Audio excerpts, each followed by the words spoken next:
Kay nagtipunog naman niya tong parcel diri. Ato na din hinahinayan og unboxing. Unya, ato manggipadaghan gamay atong tindahan. So ato sang punan atong pagkakakitaan.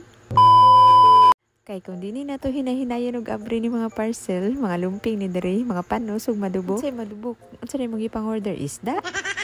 Murag ango-ango. Itaw day, bisi-bisihan jud ko karon kay tungod sa akong ipabuhat na small baking shop, kalakaw, palit materials, bantay tindahan, bantay bustingting, mag-grocery. Nang nag-abot na lang ang mga parcel wana abrihan. Nya kaning mga parcel nga nangabot day, mga gamit day ni Sato ang small baking shop. Puhon, hapit na ang taon mahuman.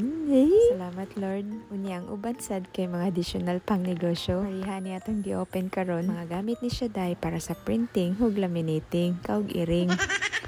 Yes, day. Mula minute na tadriya. Yeah, printing na sad puhon. Ako sang iset up sa mga suking silingan. Available na tadriya. Printing documents, A4, short, photocopy, laminating services, and photo printing. Yes! So, mga day na malitag itong mga kinahanglanon sa printing and laminating services. Photo paper, laminating film, bond paper, short, long, A4, ahos, bombay, sigarilyas, at mani.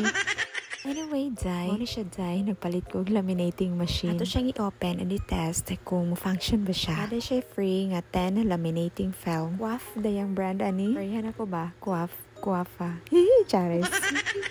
So, ato siyang i-testing. Magkuha tawag isa ka laminating film. Ato nang ibutang kining bond paper. Sample lang niya. So, while waiting sa machine nga mo green, atong tarungon pagbutang is center gyud. Tadan, ni green na siya. Hot and cold man. Nya na ko giset sa hot. Then, pag mo green na gani ang light, ipaslak na dayon ni siya. Ang laminating film nga na bond paper. Or nagsuwat-suwat na, sample ra na siya. Uy, in fairness day, nindot siya. Legit jud. Nindot jud. Wasad siya bubbles, diba? So, sige, ipaslak na to balik. Unsa man ang paslak ba? Para sigurado gyud dublihon ni mo paslak. Hala joy, ganahan jud ko ani ba? Dili na ta magatuad to sa lain para magpalaminate bitaw. Naa ta dire, di ba?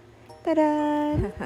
Gumayan ako kalipay, uy. Unya, next na tong testingan day, kaning paper cutter. Quaff, gyapon ang brand ani. Actually, pag mupalit ka tong laminating machine, apil na ni siya. Balisat sila. So, atong testingan ang katong ganina na atong gilaminate. Kanindot ani kay nana sa chai holder and stopper. In fairness day, nindot japon siya. Diba? Kompleto ricados na. Tada!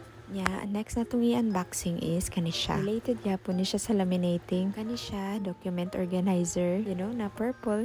Kanisya, paper cutter. Need yun ni siya na ako para sa akong cake toppers. Ya kanisya din related. Para ni kang busting-ting. Kita man ko aning charts na same seller. Pila na lang na ako. Kay happy na biya siya mo school. Then kaning notebook. Pati lang kay ni purple. Note then silag stacks. Then kaning board for my shop. Then next parcel is kanisya. Mga gamit niya po ni siya. Mga pang school supplies. Nadiri mga glue stick, scotch tape, ball pen, price tag para sa store. Kani siya corner puncher para sa magpalaminate. O diba? Kompleto. So more today. Sunod na po tayo mag-unboxing. Bye!